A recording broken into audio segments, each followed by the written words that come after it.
এই শোনো না, আমাদের অন্ধবিশ্বাস চ্যানেলটি যারা এখনো সাবস্ক্রাইব করেননি, প্লিজ সাবস্ক্রাইব করে দাও। আর অল্প কিছু সাবস্ক্রাইবার হলে 1 লক্ষ পরিবার হবে। সবাই প্লিজ সাবস্ক্রাইব এবং বেশি বেশি শেয়ার করে দাও প্লিজ। যদি বিনামূল্যে বোমা পাওয়া যাইতো তাইলে এতদিনে তোর বাপ চাচার সবগুলারে দয়ালের দরবারে পাঠাইয়া দিতাম। এত যখন আক্রোশ, এত যখন শত্রুতা, তাহলে শত্রু ঘরের মেয়ে বিয়ে করলেন কেন? আপনি না করে দিলেই তো পারতেন। আমার ইচ্ছার থাইকা আমার পরিবারের ইচ্ছা আমার কাছে আগে। আর এমনিতেও তোমারে বিয়া কইরা তেমন লস আমার হয় নাই, লাভই হইছে। একটা কথা জিজ্ঞেস করি, উত্তর দেবেন? আচ্ছা, তোমার মতো নিমাতরি না যে উত্তর দিব না।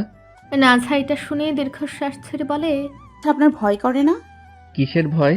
এই যে আমি শত্রু পরিবারের, আমি যদি আপনার ঘুমের মধ্যে মেরে ফেলি বা কোনো কিছু খাইয়ে মেরে ফেলি, চলে যাই। তৌসির এটা শুনে হতবাক হয়ে বলে, ও ডাকাইতের ডাকাইতলো, এটা চলতাছেনি তোর মনে? আরে আমি শুধু বলছিলাম, আমি সত্যি করব নাকি? নোবেল প্রাপ্ত ডাকাইতের মাইয়া তুই, তোরে দিয়া কোনো বিশ্বাস আছে নাকি? কবে সত্যি কূপ মাইরা দয়ালের দরবারে পৌঁছাইয়া দিবি? আমার আব্বাকে নিয়ে বাজে কথা বলবেন না। তোর বাপরে তুই চিনস না, হালা আস্ত একটা মুনাফিক। নাঝা নিজের বাবার উপর রেগে আছে, কিন্তু রেগে থাকলেও নিজের বাবার সম্পর্কে খারাপ বাণী শুনে কেউ কে আর সহ্য করবে না, করবে না। নাঝা তৌসিরকে হুমকি দিয়ে বলে, আমার আব্বাকে উল্টাপাল্টা কিছু বললে খুব খারাপ হবে বলে দিলাম। খারাপের লগে আর কি খারাপ হবে? আপনি আপনি ভারী নোংরা একজন মানব। যদি বলো নিকৃষ্ট, নোংরা আর খারাপ, তবে আমি তাই। কারণ সত্য এটাই, যাই হই আমি তো আমি। নাঝা এটা শুনে খানিকটা সময় স্তব্ধ হয়ে কথাটা ভাবে, বোঝার চেষ্টা করে, কিন্তু এখন আর ও এই বিষয়ে কথা বলতে চাচ্ছে না।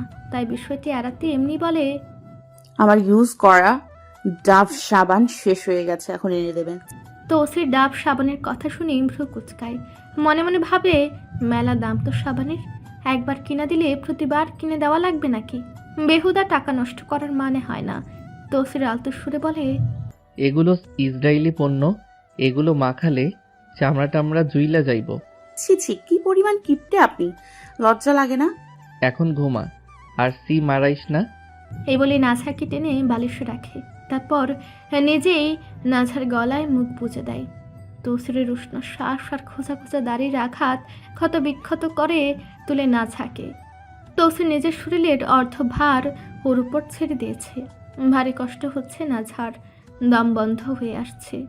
নাঝা হাঁপিয়ে ওঠে। আমার কাছ থেকে একটু সরুন না, দম বন্ধ হয়ে যাচ্ছে, খুব ভার আপনার শরীর। শিকদার বাড়িতে আজ ভারী গোলমাল পেকেছে। নাজিম চাচা, মিনহাজ মামা, রুদ্র, নোহমান, ক্যারামত, তৌসিরের মেঝো চাচার 2 ছেলে, বড়জন ধ্রুব আর ছোটজন কাব্য, সাথে তৌসিরের ফুপাতো 3 ভাই আলহান, হিজদান, জায়রান, সবাই করিডোরে হাঁটাহাঁটি করছে, সাথে পরামর্শ করছে একটা বিষয় নিয়ে। রুদ্রকে সবাই জোরাজুরি করছে, হাতে একটা ছোট প্লাস্টিকের মাইক ধরিয়ে তৌসিরের রুমের সামনে যেতে, কিন্তু রুদ্র যাচ্ছে না। উল্টো সে মিনহাজ মামাকে বলছে, মামা তুমি যাও না। মিনহাজ মামা এটা শুনে ঝাড়ি দিয়ে বলেন, আরে ধুর, আমি কেমনে যাবো? আমি মামা না, তুই দেবর আসস। নাজাম চাচাও রুদ্রের কাজ চেপে ধরে বলেন, যা বেটা ব্যাং গিয়া যা যা কয়বার ক। এই বলে রুদ্রকে ধরে বেঁধে নিয়ে সবাই তৌসিরের রুমের সামনে দাঁড়ান। বেলা এখন সকাল 7টা বাজে। নাজহা নামাজ পড়ে আবার ঘুমিয়েছে। তৌসির তো আর রেগুলার নামাজি না যে নামাজ পড়বে, ইচ্ছে হলে পড়ে, যেদিন মন চায়, তাই আগের মতোই ঘুমাচ্ছে। প্রতিদিন তৌসির 6টার দিকে উঠে গেলেও আজ ঘুম ভাঙেনি। নাজিম চাচা সবাইকে বলেছেন কাল রাতের আয়োজনের কথা। সবাই মনে করছে এর জন্যই হয়তো দেরি হচ্ছে, তাই এই সুযোগে একটু মজা নেওয়া যাক। রুদ্রের হাতের মাইকটা নাজিম চাচা ওর হাত চেপে ধরে মুখের সামনে ধরে বলেন, ক ক। রুদ্রের হাসি পাচ্ছে, কি করে যে বলবে, ছি ছি, কি লজ্জার কথা। রুদ্র মাইকটা মুখের সামনে ধরে হাসতে হাসতে উচ্চারণ করে, নাজরাহা ভাবি, আপনি কি আমার কথা শুনতে পাচ্ছেন? ভাবি, দয়া করে নিজের আঁচলের নিচ থেকে তুসির ভাইকে বের করে আমাদের কাছে দিন। ওনাকে আমাদের প্রয়োজন মাত্র 5 মিনিটের জন্য। ওর কথায় সবাই হাসতে হাসতে শেষ। রুদ্রের নিজেরও ভেতরে ফেটে যাচ্ছে হাসিতে। মাইকের আওয়াজ নাঝার কানে যেতেই এক লাফ দিয়ে তসরির বুক থেকে উঠে বসে। চারপাশে আবুলের মতো তাকাই। স্বপ্ন টপ্ন নাকি? না, স্বপ্ন না, বাস্তব। মাইকের আওয়াজে কান ফেটে যাচ্ছে। ও তাড়াতাড়ি তসিরকে ডাক দিয়ে বলে, উঠুন। নাঝার ডাক আর মাইকের আওয়াজে তসিরের ঘুম ভেঙে যায়। থতমত খেয়ে উঠে বসে নাঝার দিকে তাকিয়ে বলে, কে মাইক লাগাইছে? এটা বলতে না বলতেই তাড়াতাড়ি কানে আসে রুদ্রের টিটকানি মারা গলার সুর, যেখানে সে বলছে, ভাবি, আমাদের বাইকে 5টা মিনিটের জন্য হইলেও আমাদের কাছে দিন, দয়া করেন একটু। বাইরে কতদিন হয় দেখি না। তফসির এটা শুনে হতবাক হয়ে চারপাশে তাকায় আর বলে, কি লেভেলের মাদার চুত গাড়িয়াগুলো। এই বলে লুঙ্গির গেট ঠিক করতে করতে উঠে দাঁড়িয়ে নাঝাকে বলে, তুমি পাটিটা তুইলা যাও, বাথরুমে গিয়া মুখ ধুইয়া আয়, তাড়াতাড়ি যাও। এই বলে বিছানার দিকে গিয়ে বিছানার চাদরটা একটানে তুলে নাঝার দিকে ছুড়ে দিয়ে বলে, বাথরুমে যাইবার সময় একটু দয়া কইরা এটা নিয়া যাইও। নাঝা কটমট করে তফসিরের দিকে তাকায়, কিন্তু কিছু বলে না। চুপচাপ পাটিটা গুছিয়ে রেখে চাদর নিয়ে ওয়াশরুমের দিকে চলে যায়। এখন সিচুয়েশনে খারাপ নয় তো আদেশ দেওয়া বের করে দিত। নাঝা ওয়াশরুমে যায় আর তফসির গিয়ে দরজা খুলে। রুদ্র উড়ায় দিতেছে সব, মাইক ফাটিয়ে দিতেছে। তফসির ভাইকে দিন ভাবি, দিন ভাবি বলতে বলতে তফসির দরজা খুলে ওদের দিকে এক পলক তাকায়। ওকে দেখে হই হুল্লোড়ে মেতে ওঠে সবাই। তফসির বিরক্ত সুরে রুদ্রকে বলে, এই খবিসের খবিস, কি সাউয়া বকতাছস? তৌসিরকে বের হতে দেখে সবাই এক প্রকার হামলে ওর দিকে এগিয়ে সে রুমে উকে দেয়। রুদ্র তৌসিরের সামনে সে কুটিল হাসি দিয়ে বলে, কি ভাই, চাচা হইয়া যাইমু নাকি? হ্যাঁ, হইয়া যাবি। কাল চাচা হবি আর পরশু শ্বশুর হইয়া যাবি, হালা ইতর। রুদ্র তৌসিরের কথাই হাসে। হনুমান রুমে উকি মারতে মারতে বলে, ভাই বিছানার চাদর কই? তৌসির লুঙ্গির কোনা হাতে নিতে নিতে বলে, এই তোরা এন থেইকা যাবি নাকি আমি বিবিজান রে কইতাম? নাজিম চাচা ওর হুমকি শুনে ছ্যাত করে বলেন, এই বেটা, এত লাফাইস না, সব অবদান আমার।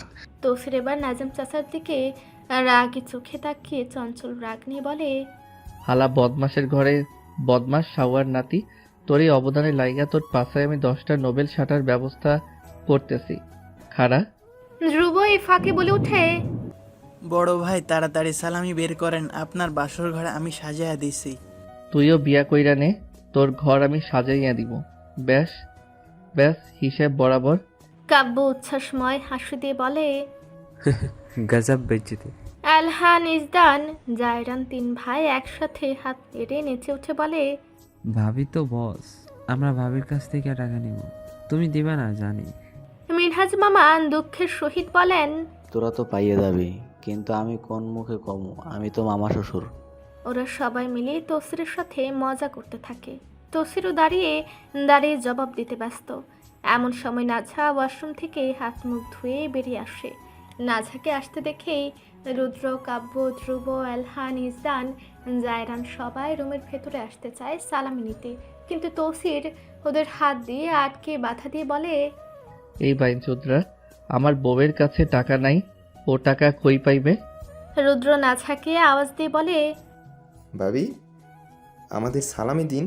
নাঝা এটা শুনে 2 কদম এগিয়ে এসে ওদের এক এক করে তাকায়। বুঝতে পারে এরা কেন এসেছে, মজা নিতে এসেছে। নাঝা বুঝতে পেরেও ভ্রুকুচকে বলে, সালামি। কাব্য সাথে সাথে বলে, হ্যাঁ ভাবি, ভাইয়ের বিয়ে উপলক্ষে কোনো সালামি পাই নাই, আপনি দেন, ভাই দিতেছে না। নাঝা এটা শুনে কিছু সময় দাঁড়িয়ে থাকে, তারপর মাথা নাড়িয়ে ওয়ার্ড্রোবের দিকে যায়। এ দেখে তো তৌসিরের হার্ট অ্যাটাক করার মতো অবস্থা। ও সত্যি সত্যি দিয়া দিবে নাকি? তৌসির নাঝাকে আওয়াজ দিয়ে বলে, বিয়া করছি আমি, সালামি ওগো কেন দিবা? নাঝা, 1 টাকাও বের কইরো না। নাঝা ওর কথায় কি আর পাত্তা দেয়। ওর কথার তোয়াক্কা না করে নিজের কাছে থাকা কিছু টাকা থেকে 1800 টাকা হাতের মুঠোয় নিয়ে ওদের সামনে এসে দাঁড়ায়। নাঝাকে টাকা নিয়ে আসতে দেখে তৌসির মেলে রাখা হাত ছেড়ে ওকে রাগী গলায় বলে, 1 টাকাও দিবা না কইলাম। নাঝা তৌসিরের কথা শুনে না শোনার ভান করে হাত বাড়িয়ে রুদ্রের হাতে টাকাগুলো দিয়ে মুচকি হেসে বলে, নিন ভাই, ভালো মন্দ কিছু খেয়ে নিন, আমি দিলাম, কারণ আপনাদের ভাইয়ের থেকে তো এই জন্মে সালামি পাবেন না। তৌসির নাঝার দিকে এক দৃষ্টিতে চেয়ে রয় আর ভাবে, এই মাইয়া তো আমারে 2 দিনে ফকির বানাইয়া দিবে। নাঝা রুদ্রের হাতে টাকা দিয়ে নাজিম চাচার দিকে চূড়া চোখে তাকায়। ওর তাকানো দেখে নাজিম চাচা ভেলকি মারা হাসি দিয়ে বলেন, কেমন আছো বৌমা? ভালো ছিলাম, কিন্তু ভালো থাকতে তো দিলেন না ছোট চাচা শ্বশুর মশাই। নাজিম চাচা এতে বড্ড লজ্জায় পড়ে যান। নাঝা যে কি বোঝালো তা উনি বুঝতে পেরে শরমে সবাইকে বলেন, এই চল চল সবাই, এন থেকে আয়, এখন সালামিও পেয়ে গেছিস। নাঝা আর দাঁড়ায় না, চুপচাপ সরে আসে। তৌসিরও নাঝার পিছে পিছে পা ফেলে। ওরা সবাই সালামি পেয়ে হই হট্টগোল করতে করতে চলে যায়। নাঝা এসে বারান্দার দরজার সামনেই দাঁড়ায়। তৌসিরও তড়িৎ গতিতে পা ফেলে নাঝার পাশে এসে দাঁড়ায়। এই মেয়েকে একটা শিক্ষা দেওয়া উচিত, নয়তো 3 পথের মোড়ে থালা নিয়ে বসাইতে সময় নেবে না। ও নাঝাকে তিক্ত সুরে বলে, এই সিনাল, তোর বেশি টাকা হইয়া গেছে যে এত টাকা দিয়া দিলি? আমার টাকা আমার দেবরদের আমি দিয়েছি, তাতে আপনার কি? দেবর কথাটা শুনে তৌসির ঠুট বাঁকায়। মনে মনে ভাবে, মায়া তো দেখি বহুত বেত্তমিজ। এমনি কয় জামাই মানে না, আর অমনি এত টাকা ফালাইয়া দিল দেবর মারাইয়া। ও খুদা, এ ক্যা হে, এ কন সি ঘাটিয়া লজিক হে? তৌসির নাছার দিকে তাকে বিরক্ত হয়ে বলে, সিনালের সিনাল, আমার কষ আমি জামাই মানি না, আর এখন দেবর মারাস? বুঝছি, তোর সাওয়ায় বাড়ি লাগাইতে হইব, নাইলে তুই সোজা হবি না। মুখ সামলান বলতেছি। আগে নিজে ঠিক হ, বিলাসিতা ছাড়, আর টাকা পয়সারে হাতের ময়লা না ভাইবা বক্ষে বাইন্ধা রাখ। আপনার মতো খাইস্টা না আমি, যে 2 টাকা নিয়েও কিপটামি করব। এই বেডি, মুখ সিনাল, মুখ সামলা। লোক আমি মন্দ হইলেও তোরই জামাই, জামাই রে সম্মান দিয়া কথা ক। আমিও তো আপনার বউ। আপনি অসভ্য ভাষায় গালি দিতে পারেন, তাহলে আমি কেন পারবো না? তৌসির নাঝার কথায় ভ্রু নাচে আর চোখে নাঝার দিকে তাকে ভাবে, গাদ্দারনি কোথাকার, জামাই মানুষ না কষ, আর আবার বউ কষ। তৌসির আনমনে বলে, তোমারে তোমার অভ্যাসেই কই, এমনি এমনি কই না। আমিও আপনার অভ্যাসে আপনাকে দেখতে পারি না। দেখতে পারবি কেমনে? খাঁটি জিনিস তো আর তোর চোখে লাগতো না। নাঝা ওয়ার্ড্রোব থেকে বিছানার চাদর নিয়ে বিছানায় ছুঁড়ে মেরে বলে, এত কথা বলবেন না তো, নিন আমার বিছানার চাদর বিছাতে সাহায্য করুন। তৌসির নাঝার কথায় বিছানার দিকে এক পলক তাকায়, তারপর নাঝার মুখের দিকে তাকায়। মস্তিষ্ক চায় বলতে, আমি কেন বিছামু, তুই বউ তুই কাম কর, কিন্তু মন বলে এটা বললে পরে জুতা না মারে, তাই ইজ্জত নিয়ে কাম করে নাও। মনের কথায় সায় দিয়ে তৌসির বিছানার দিকে এগিয়ে গিয়ে নাঝাকে বলে, তুমি বালিশের কভারগুলো বদলে নাও, আমি বিছাইয়া দিতাছি। নাঝা তৌসিরের কথায় হ্যাঁ বোধক মাথা নাড়ায়। ওর এমন সাধু রূপ দেখে মনে মনে আফসোস করে বলে, ঈশ্বরে আমার ডাকাইতনি, এমনি যদি সব সময় আমার কথা শুনতি তাইলে কতই না সুখী হইতাম আমি। এসব মনে মনে আওড়াতে আওড়াতে তৌসির বিছানার চাদরটা সুন্দর করে বিছিয়ে নেয়। পুরুষ হলেও ঘরের কাজকর্ম টুকটাক যায় পারে, একদম পারফেক্ট ভাবেই পারে। নাঝা বালিশের কভারগুলো লাগিয়ে আগেরগুলো খুলে, পুরুষ হলেও ঘরের কাজকর্ম টুকটাক যায় পারে, একদম পারফেক্ট ভাবেই পারে।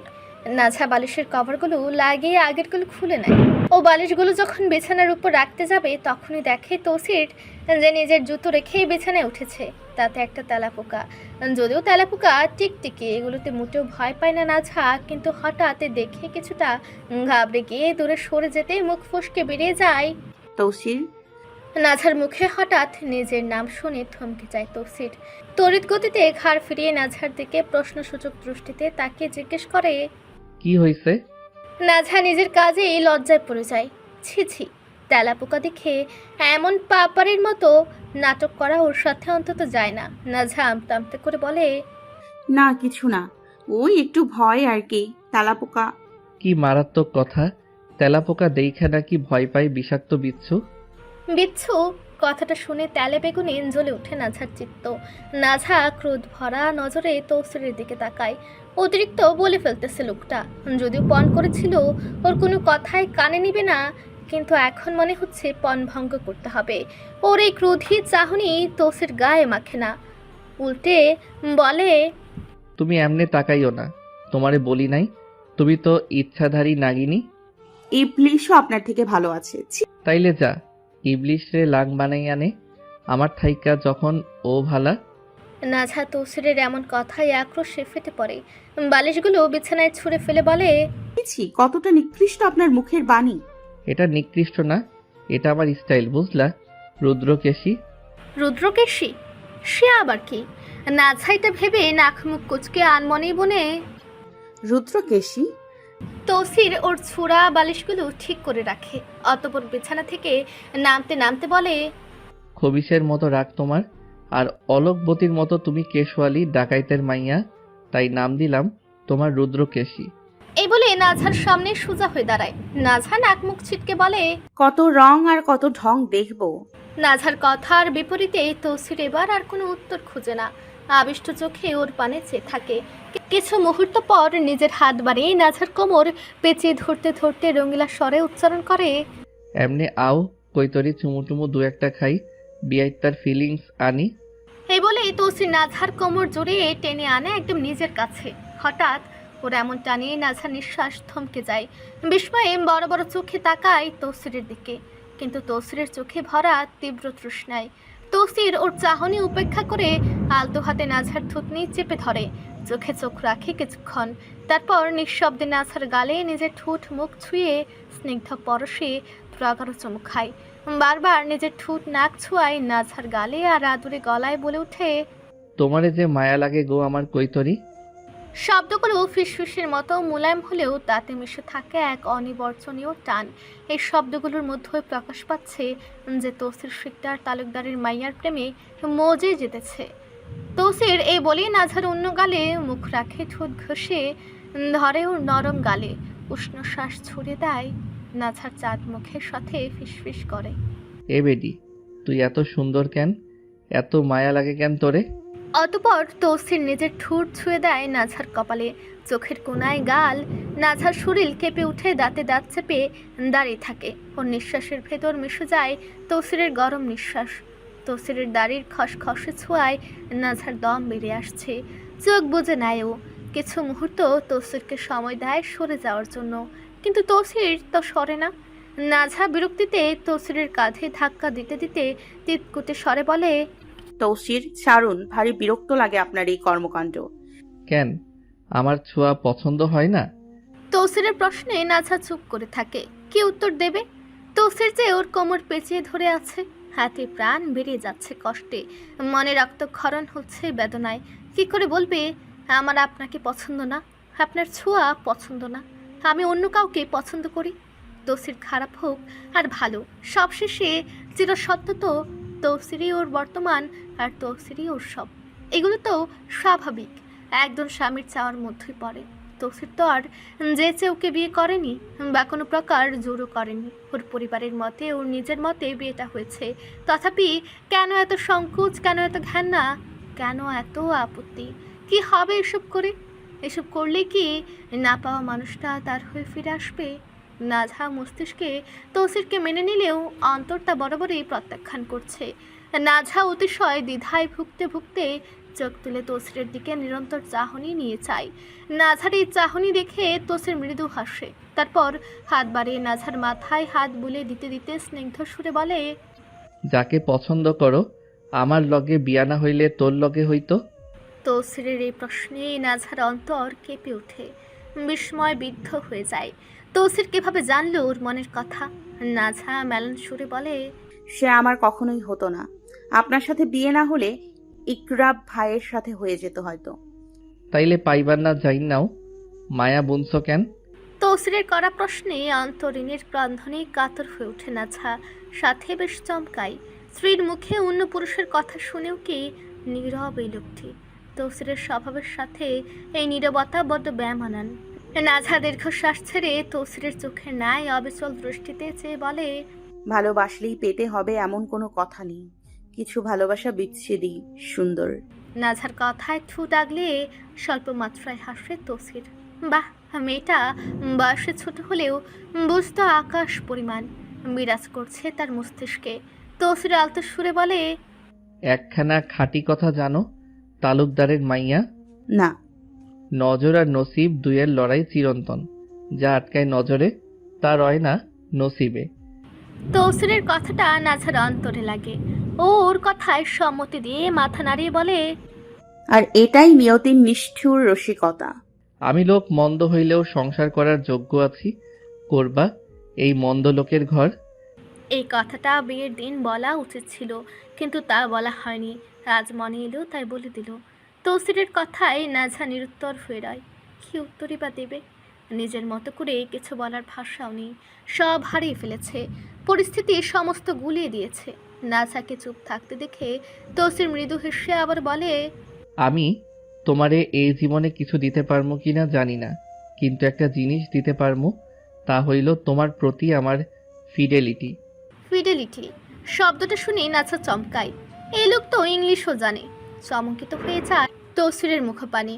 তৌসির ওর চাহনি দেখে রঙের সুরে জবানি ফুটায়, গাওয়ালি ভাষায় কথা কই বইলা, অশিক্ষিত ভাইব না লো ডাকাইতনি, ইংলিশ মিডিয়ামের স্টুডেন্ট আমি।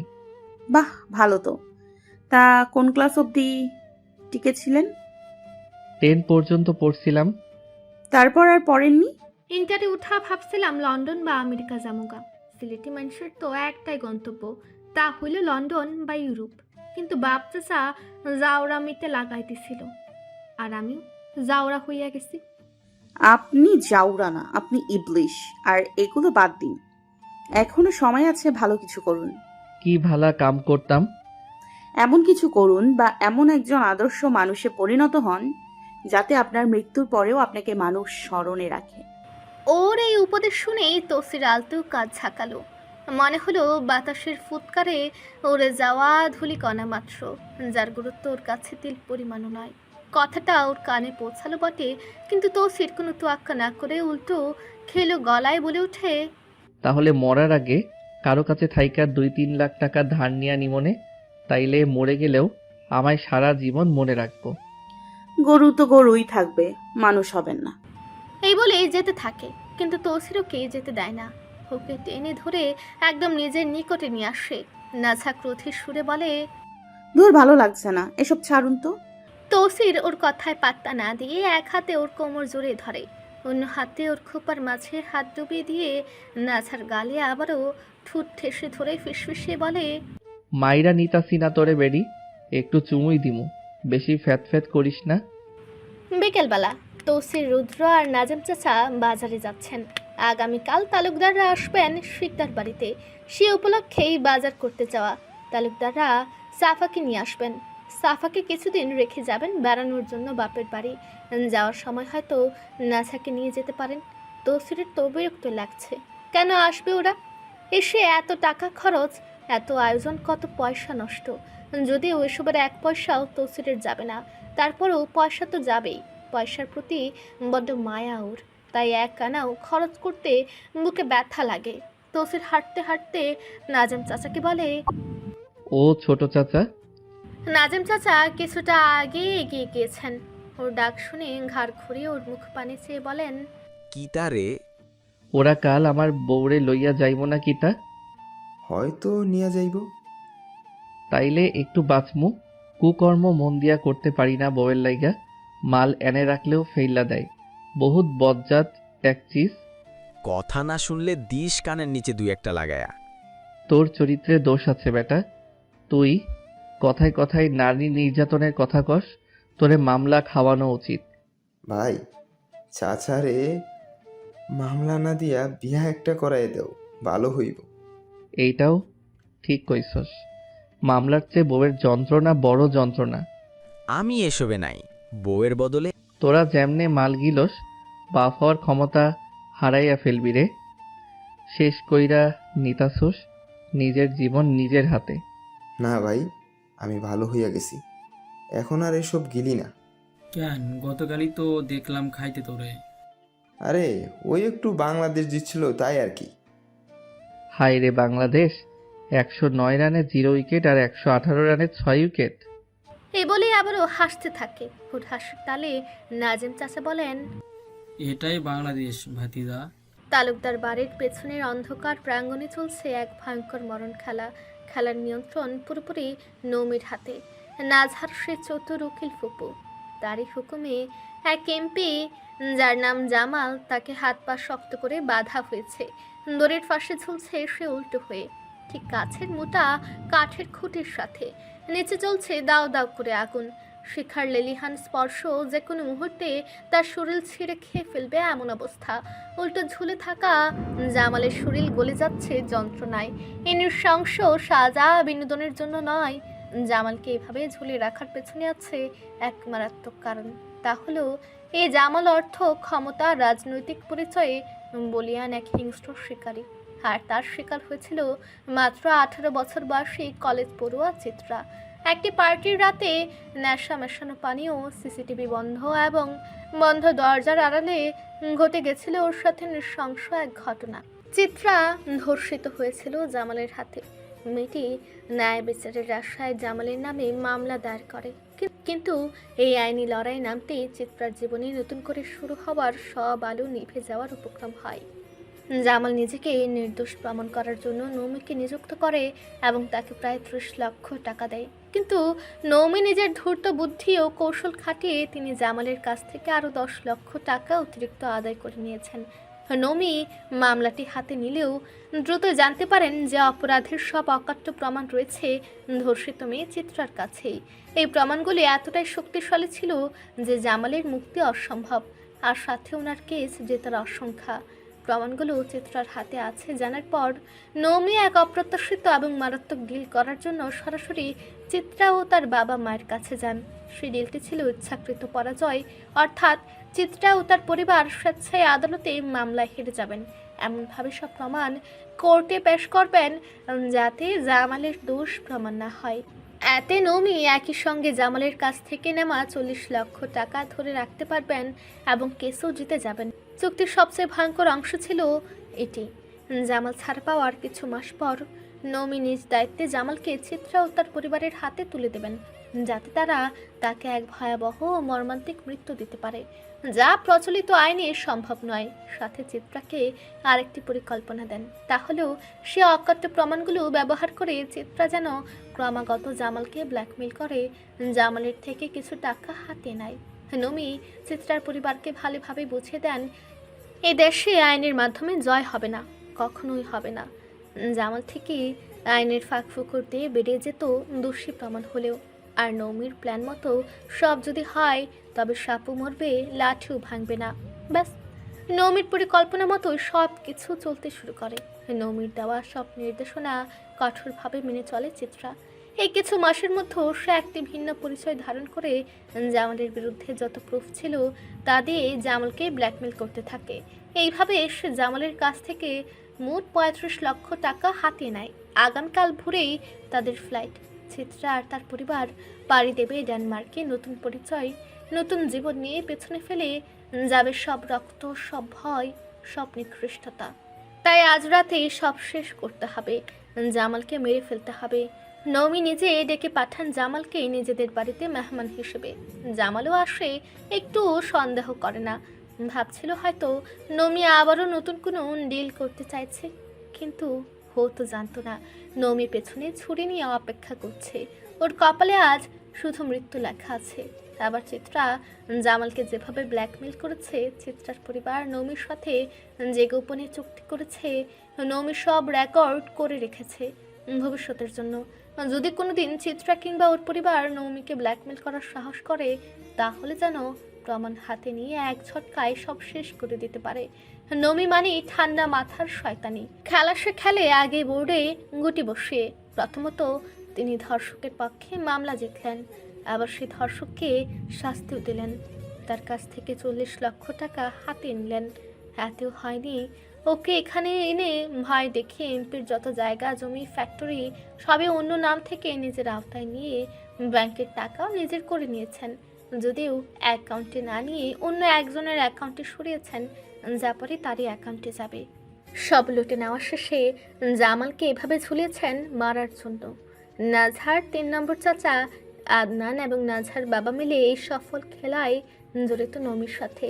চিত্রা ও তার বাবা মাকে এনে দাঁড় করেছেন জামালের সামনে। চিত্রা এক দৃষ্টিতে এই মরণ খেলা দেখছে। ওর মা বাবা অনেকটা দূরে দাঁড়িয়ে আছেন, ওনারাও দেখছেন।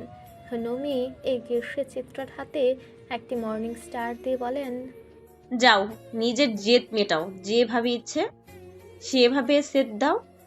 চিত্রা কথাটা শুনে কাঁপতে থাকে, হাত পা কাঁপছে ওর, কিন্তু তারপরও হাতে মর্নিং স্টারটি তুলে নেয়। মর্নিং স্টারটি বেশ ভয়ঙ্কর লম্বা লোহার দণ্ডের মাথায় কাঁটাযুক্ত গোলক সংযুক্ত করে তৈরি করা হয়েছে। এটি পুরোটাই ইস্পাত দিয়ে তৈরি, গোলকে রয়েছে তীক্ষ্ণ স্পাইক গাঁথা। চিত্রা মর্নিং স্টারটি হাতে ধরে এগিয়ে যায় জামালের সামনে। চিত্রাকে দেখেই জামাল চিৎকার করে উঠে বলে, দয়া করে এটা দিয়ে মেরো না। সাথে সাথে চিত্রার মনে পড়ে যায় সেদিন ও নিজে বলেছিল এমন, আমাকে দয়া করো, একটু দয়া করো।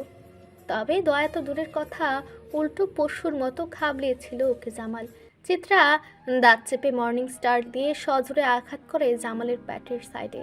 সাথে সাথে জামাল কলিজা ফাটা চিৎকার করে ওঠে। ওর চিৎকার করা শুনে চিত্রার মনে পড়ে সেদিন ও নিজেও এমন চিৎকার করেছিল।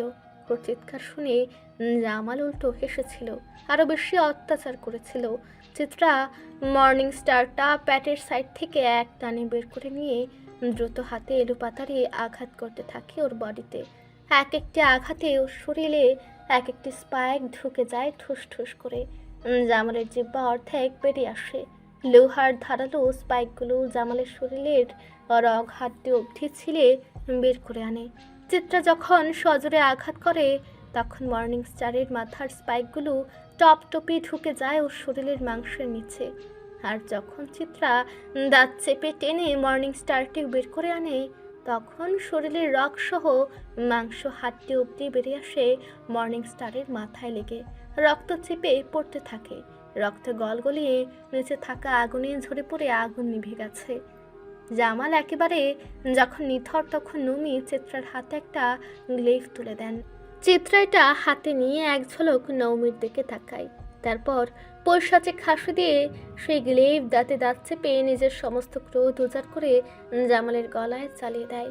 সাথে সাথে গলগলিয়ে রক্ত নিচে পড়ে মিটমিটে জ্বলা আগুন নিভে যায়। জামালের অর্ধ জিহ্বা বের করা কাটা গলাটা পাশে উড়ে গিয়ে পড়ে। চিত্রা ধপাস করে মাটিতে বসে পড়ে, জোরে জোরে শ্বাস নিতে থাকে। নমি ওর পাশে এসে বসে, ওর মাথায় হাত বুলিয়ে দিয়ে বলেন, কোর্টে শাস্তি পেলে ও বেল পেয়েই যেত। আমি এটা করছি শান্তির জন্য। যাও, এবার তুমি শান্তিতে বাঁচো, আর আমার বিরুদ্ধে কিছু করার চেষ্টা করো না। চিত্রা নমির কথায় তার দিকে তাকায়। কিছু সময় স্তব্ধ চোখে তাকে রয়। কত মায়াবী একজন নারী, কি সুন্দর তার চোখের চাহনি, কতটা নিষ্পাপ তার মুখখানি, অথচ তার ভেতর এত ভয়াবহ শয়তানি। চিত্রা কি করবে বুঝতে পারে না। চিত্রা ঝাপটে জোরে ধরে ওনাকে, ফুপে বলে, ধন্যবাদ ম্যাম, আপনাকে ধন্যবাদ। আপনি না থাকলে আমি বোকামি করতাম। নমি চিত্রার মাথায় হাত বুলিয়ে দিয়ে একটা উপদেশ দেন, নিজেকে দুর্বল ভেবে না, মনে রেখো তুমি নারী। তোমাতে যেমন আটকায় মমতা, তেমনি লুকায় বিভৎসতা। চিত্রা ওনার কথায় মুচকি হাসে, ওনার মুখ পানে চেয়ে। ওর বাবা মা পাশে ছিলেন, ওনারা এই ট্রিপটি দেখেছেন মন ভরে। চিত্রাকে ফ্রেশ করে বিদায় দেওয়া হয়। চিত্রাকে বিদায় দিয়ে নমি সিদ্দিকের কাছে এসে বলেন, ভাইজান, ভিডিও হয়েছে তো? হয়েছে। চিত্রা যে জামালকে খুন করেছে এটার গোপন ভিডিও করা হয়েছে।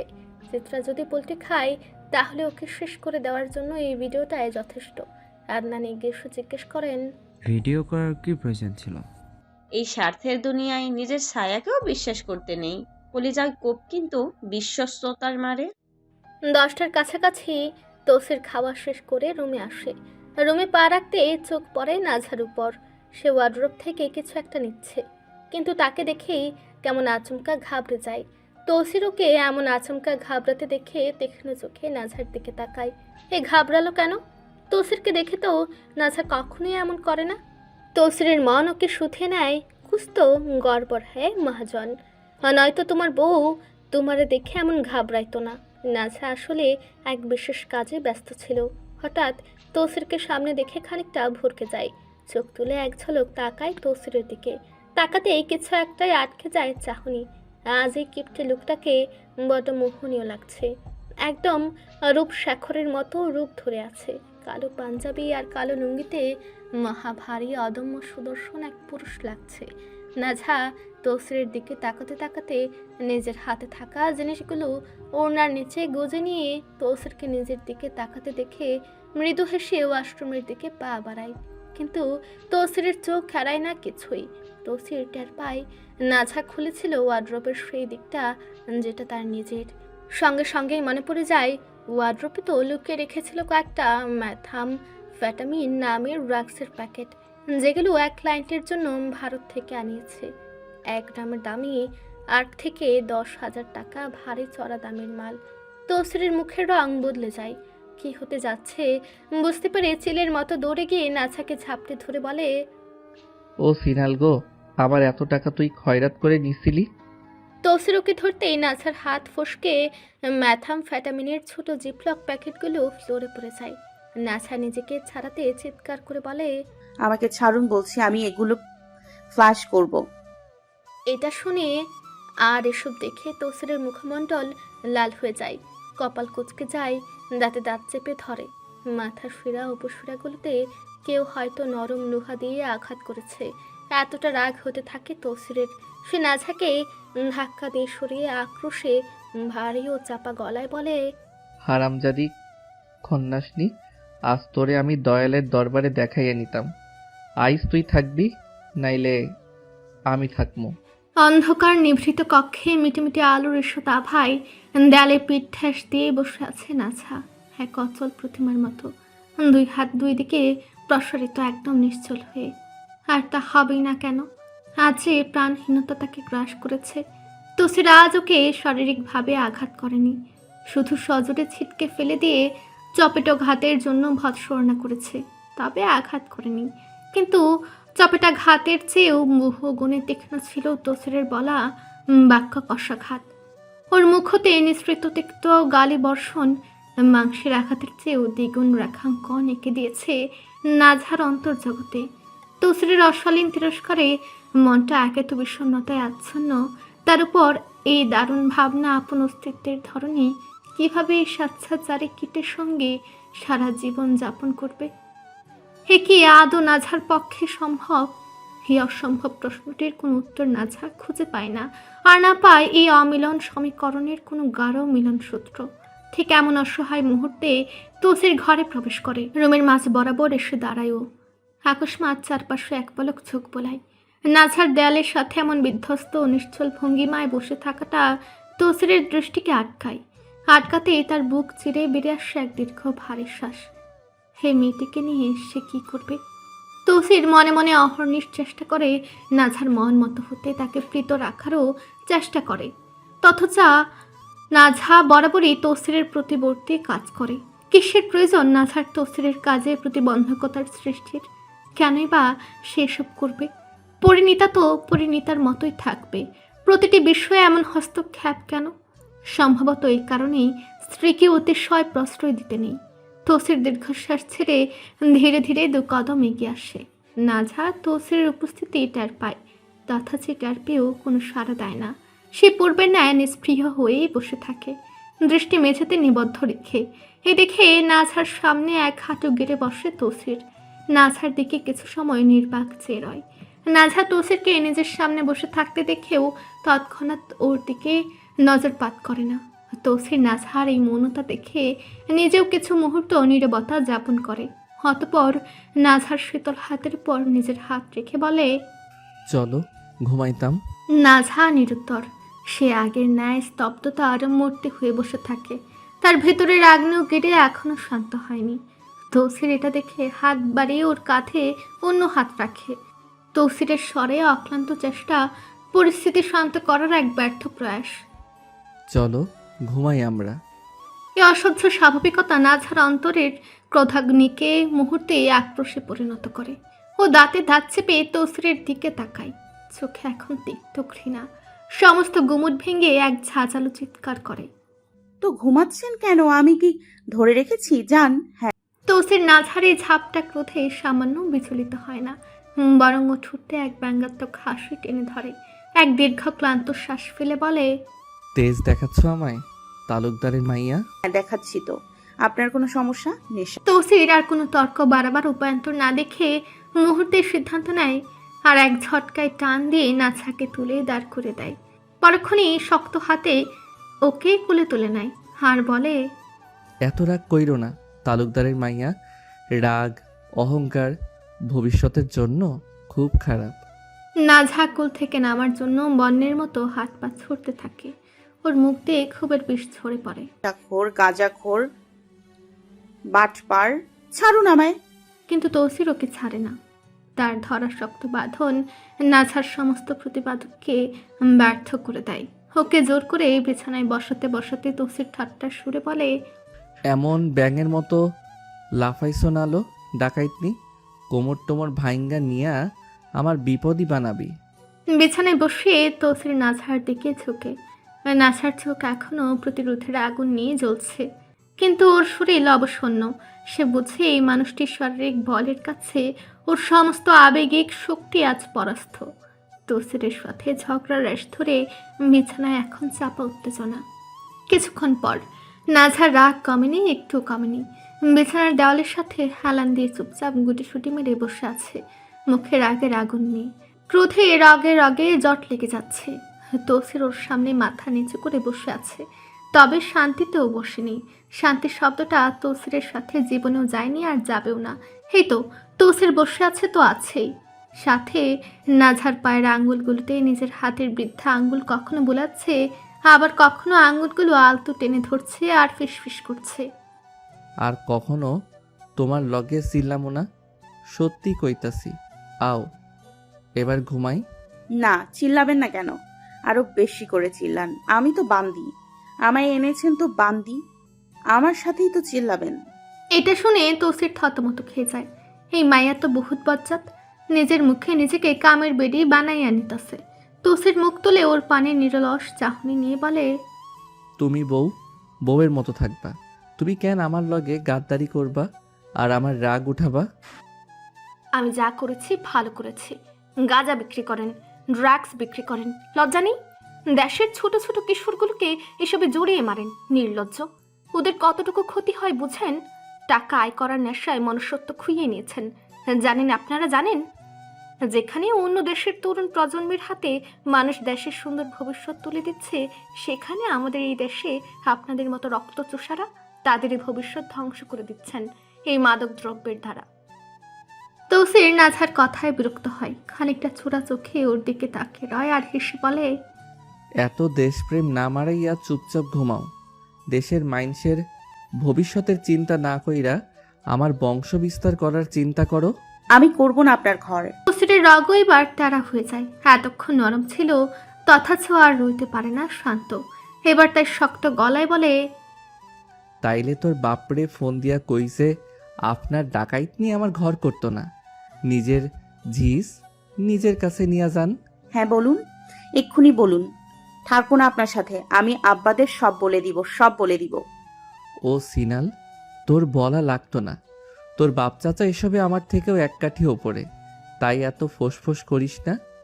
আমার বাপ চাচা খারাপ হলেও আপনার মতো খবিস না। আপনার নামে আমি মামলা দিব, নারী নির্যাতনের মামলা দিব। তুই আমারে যে প্যারা দেশ লোভেত মিজনি, তাইলে তো আমারও তোর নামে পুরুষ নির্যাতনের মামলা দায়ের করা উচিত। আমি পুলিশকে আপনার কুকর্মের কথা বলে দিব, সব বলবো। আমিও তোর বাপ চাচার বিরুদ্ধে যত প্রমাণ আছে সব মিডিয়ায় দিয়া দিব, হইব? নাঝা তৌসিরের সাথে কথাই পেরে ওঠে না। ও এক কথা বললে তৌসির 100 কথা বলে। অবশেষে বিরক্ত হয়ে নাঝা তর্ক বন্ধ করে উঠে যাওয়ার জন্য অগ্রসর হয়। থাকবে না এই লোকের সামনে, তথাপি এতেও সে ব্যর্থ, কারণ তৌসির ওকে যেতে দেয় না। তৌসির ওকে একটানে নিজের বুকে চেপে ধরে বালিশে মাথা রাখে, আর সাথে নাঝার কাঁধে, ঘাড়ে, গলায়, গালে, নাকে, কপালে চুলে ইচ্ছে মতো এলু পাথারি নিজের ঠোঁটের নিগড় ছোঁয়া এঁটে দিতে দিতে বলে, তোমার এই মামলার দায় আমার দেওয়া চুমুতে পুষিয়ে যাবে। কৈতরি। তৌসিরের এই পাগলামি মোটো সহ্য হয় না নাঝার। তৌসিরের দাড়ি রাখাতে দম নাকের কাছে চলে এসেছে। নাঝা চিৎকার করে ওঠে, আপনার দাড়ি গিয়ে যদি আপনি না ফেলেন তাহলে দেখবেন কি করি। খবিস গাজা বিক্রেতা গরু কোথাকার। এই যে তৌসির এমন এলো পাতারি চুমু এঁটে যাচ্ছে নাঝাকে। হাতে রাগ হচ্ছে না নাঝার, কারণ ও বাস্তবতা মেনে নিয়েছে। এই লুকই ওর সমস্ত কিছু। নিজের সব কিছু এই নিকৃষ্ট সত্তার অধিকারী তৌসিরের। এটাই চিরসত্য, আর এটাই বাস্তব। তাই নাঝাও মেনে নিচ্ছে এই নিষ্ঠুর বাস্তবতা, এই নির্মম সত্যকে। মেনে না নিলেও মানতে হবে। নাঝাকে ইচ্ছে মতো চুমু খেয়ে তৌসিরকে নিজের বুকের মাঝ বরাবর টেনে ধরে বলে, রাগ কমলো?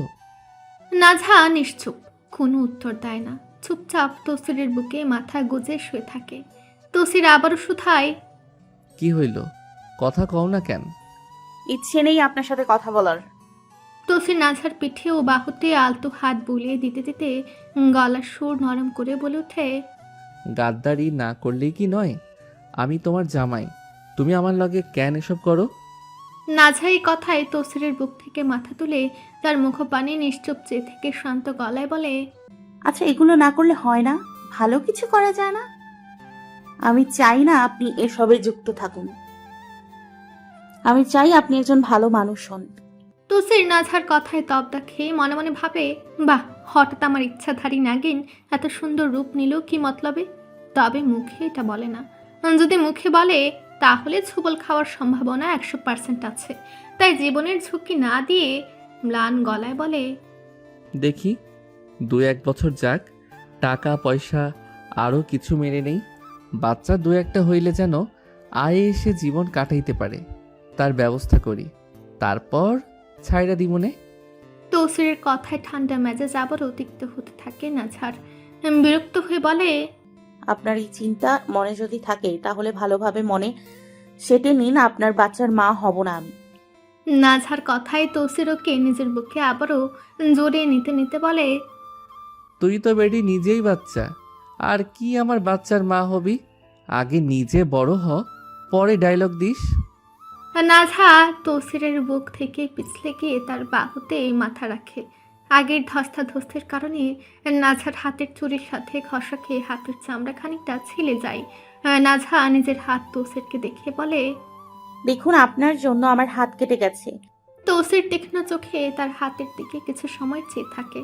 তারপর হাতটা টেনে নিয়ে যেখানে ছেড়েছে সেখানে নিজের ঠোঁট ছোঁয়াতে ছোঁয়াতে বলে, কই মা যাইব?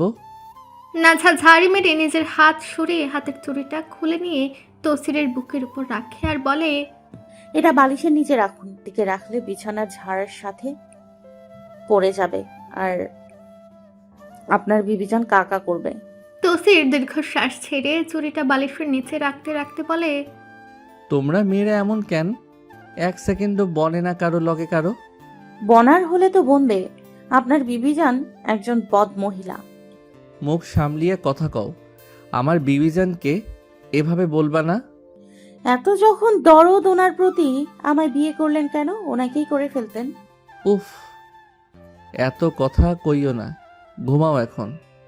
উচিত কথা বলছি বলে গায়ে ফোসকা পড়ে গেছে নাকি? এত ঝগড়া করো কেন তুমি? কি বললেন? আমি ঝগড়া করি? তৌসির বুঝে যায় এই মহিলা বেজায় রেগে গেছে। ওর কথার ঝড় সামলাতে না পেরে তৌসির মনে মনে অসহায় হয়ে ভাবলো, বোম কিনতে যদি টাকা না লাগতো তবে এই গজবের মুখে একটা ফাটায় দিতাম। কিন্তু মুখেও বুদ্ধি খাটিয়ে বলে, তুমি সুন্দরী বইলা লাইনে বেলাইনে ছোট খুদ ধইরা ইচ্ছে তাই কইবা? ব্যাস, ঝগড়া থেমে গেল। নাঝা আর কোনো কথা বলে না, তথাচ কিছু সময় চুপ থেকে আবার বলে, আমারে পাম দিতে আইসেন না। আচ্ছা ম্যাডাম, এখন একটু দয়া করে আপনি ঘুমিয়ে পড়ুন। ঘড়ির কাঁটায় সকাল 11টার কাছাকাছি। তৌসির ব্যালকনিতে দাঁড়িয়ে আছে।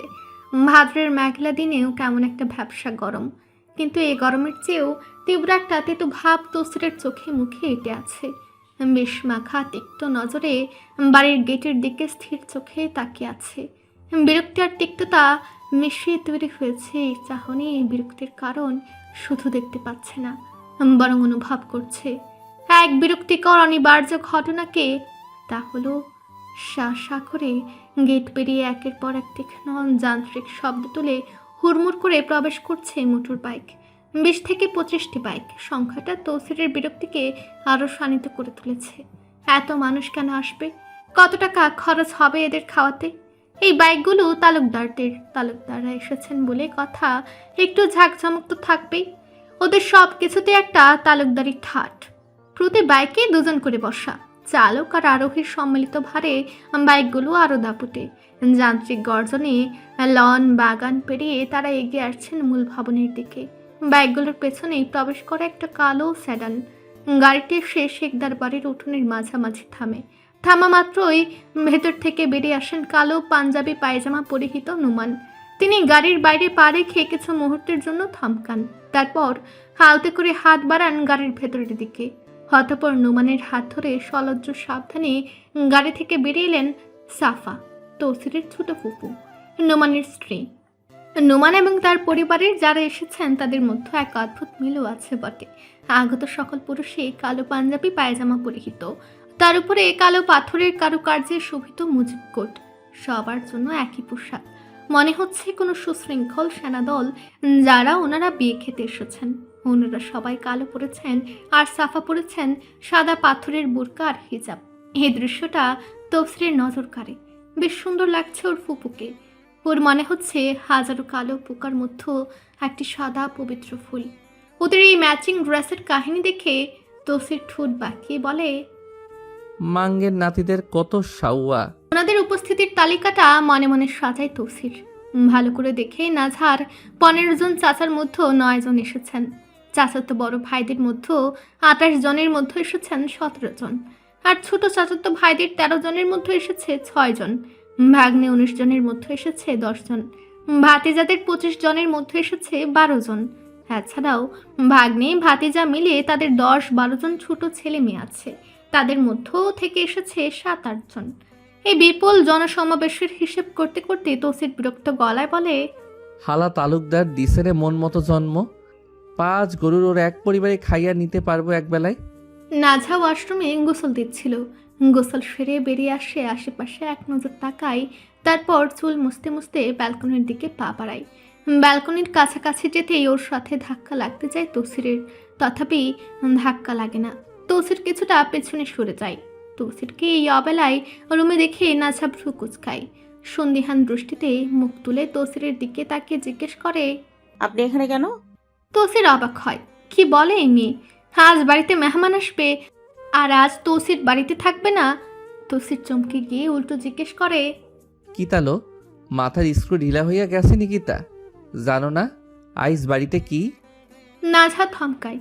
সত্যি বলতে আজ বাড়িতে কি হচ্ছে তা তার অজানা। সকাল থেকে আয়োজনের দৌড়ে দেখছে, তথাপি দেখে কৌতূহল হলেও কাউকে জিজ্ঞেস করেনি কিসের জন্য এত আয়োজন। এই বাড়িতে কারোর সাথে প্রয়োজন ব্যতীত কোনো আলাপ হয় না ওর। রান্নাঘরে গেলে যে কাজ ওকে দেওয়া হয় তা চুপচাপ করে, তারপর বেরিয়ে আসে। তিতা মিঠা একটা বাক্যও কারোর সাথে অপ্রয়োজনে ব্যয় করে না।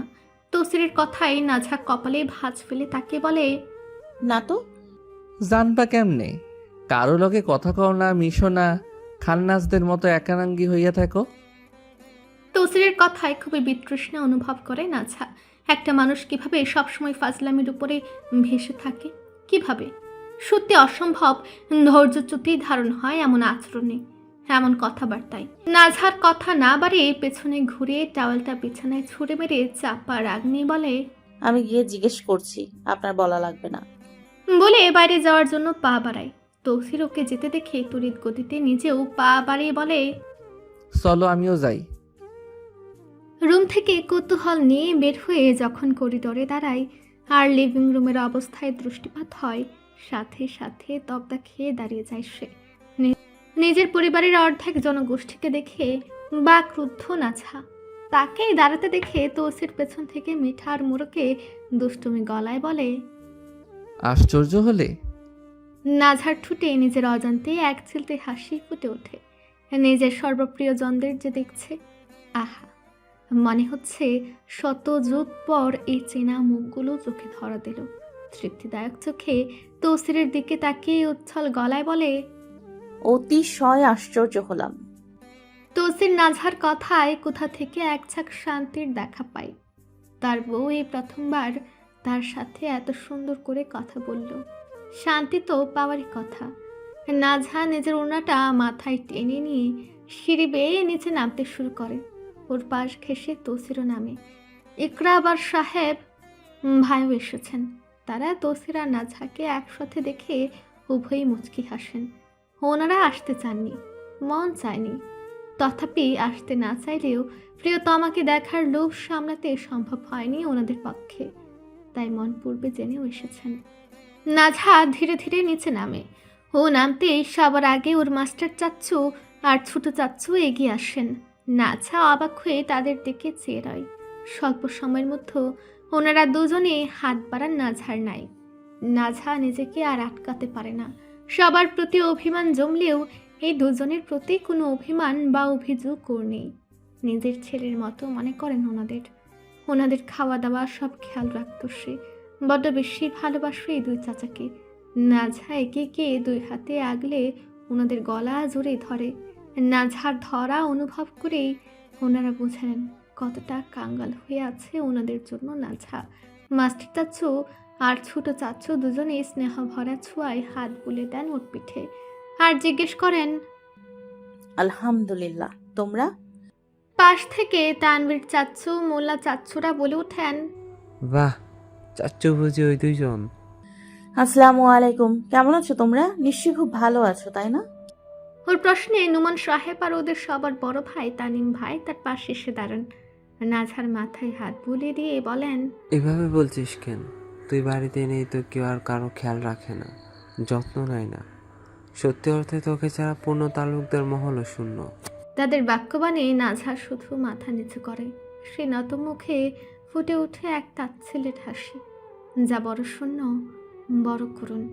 আজ এই কথা বলছে অথচ নিজ স্বার্থের কদর্য খেলায় তারাই ওকে কুকুরের মতো বিলিয়ে দিয়েছেন। চক্ষু তুলে নাজহা চারপাশে তাকায়, খুঁজে ফিরে দুটি মানব প্রকৃতিকে। তারা হলেন ওর আব্বা আর তালহা ভাই। মন চাই একবার তাদের উপস্থিতি, কিন্তু না, এই দুই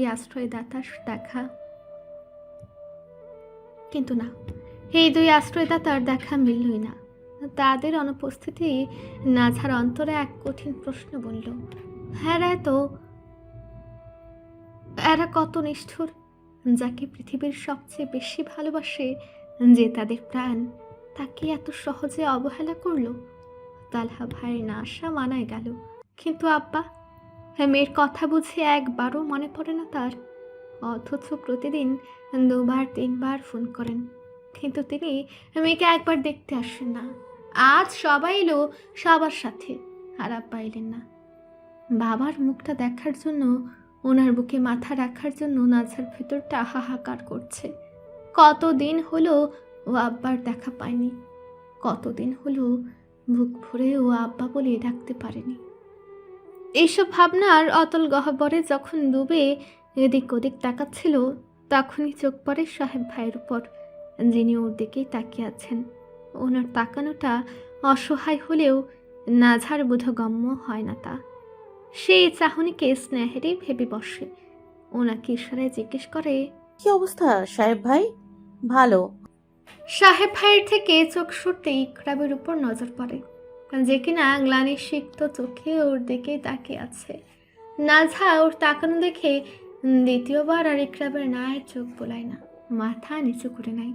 ইকরাবের দিকে তাকালে নিজেকে ভারী অপরাধী মনে হয়। কেন জানি মনে হয় এই উন্মাদ পুরুষটিকে নাজহা নিজেই ঠকিয়েছে। আর এই উন্মত্ত পুরুষটিকে নাজহা কেবল ঠকায়নি, সে তার সর্বস্ব কেড়ে নিয়েছে। এই হতভাগ্য পুরুষটিকে নাজহা চরমভাবে প্রতারিত করেছে, যে কিনা কেবল তাকে একান্তে পাওয়ার উন্মত্ত বাসনায় জন্মদাত্রী মা বাবার কোল ছেড়েছিল, তুচ্ছ করে দিয়েছিল নিজের সমস্ত ভবিষ্যৎ, বিসর্জন দিয়েছিল জীবনের সব স্বপ্ন, শুধু নাজহাকে নিজের করে নেবে বলে। সে তো সেই চরণেও মাথা নত করেছিল, যেখানে তার নিজের আত্মসম্মান ক্ষুণ্ণ হওয়া নিশ্চিত ছিল। তার সমগ্র সত্তা, তার বাঁচা মরা সব কিছুই নাজহা কেন্দ্রিক ছিল। তার অস্তিত্বের প্রতিটি কণা, তার বেঁচে থাকার প্রতিটি কারণই ছিল নাজহাময়। অথচ এত প্রেম, এত ব্যাকুলতা, এত তীব্র আরতি সবই আজ নিষ্ঠুর পরিহাস। শূন্যতার হিমশীতল স্রোতে ভেসে যাচ্ছে ইকরাব। নিজের জীবনের শেষ অবলম্বন, শেষ আশ্রয়টুকু আজ অন্যের ভোগ্যবস্তু। তার ভালোবাসার মহাকাব্য আজ এক অপমানের মর্মান্তিক উপসংহারে সে থমকে গেছে। আর এই পরিণতির দায় শুধু নাজহার, শুধুই নাজহার। কারণ সে তাকে ভালোবাসতে পারেনি। সে তো নিজের অজান্তেই তালহা ভাইকে আপন বক্ষে বনে নিয়েছে। এবার সবাই নাজহাকে ছেড়ে একে একে তৌসিরের সাথে সাক্ষাৎ করেন। তৌসিরও বিনয়ের সাথে কুশল বিনিময় করে। রুদ্র আর নাজেম চাচা দাঁড়িয়ে আছেন লিভিং রুমের এক কোণে। রুদ্র দেখছে এক দৃশ্য, সিমরান নাজহার এক চাচাতো ভাই তুর্যের সাথে কথা বলছে। তুর্য বারবার সিমরানের সাথে আগ বাড়িয়ে কথা বলছে, এটা ওটা বলছে, হাসছে। এসব দেখে রুদ্রের শরীরের চামড়া জ্বলতে জ্বলতে ব্যথা ধরে যাচ্ছে। সিমরানও মাথা নাড়াচ্ছে, হ্যাঁ না উত্তর দিচ্ছে। এসব কীর্তি দেখে রুদ্রের মন চায় সিমরানের গাল ফাটে দিতে, হাত পা ভেঙে চুলায় ঢুকিয়ে লাকড়ির সাথে জ্বালিয়ে দিতে। রুদ্র আর সহ্য করতে না পেরে নাজাম চাচাকে ডাক দেয়। নিয়মিত ভালোবাসার গল্প শুনতে এবং পড়তে আমাদের অন্ধবিশ্বাস চ্যানেলটি সাবস্ক্রাইব করে পাশে থাকা বেল আইকনটি ক্লিক করুন। ধন্যবাদ সবাইকে।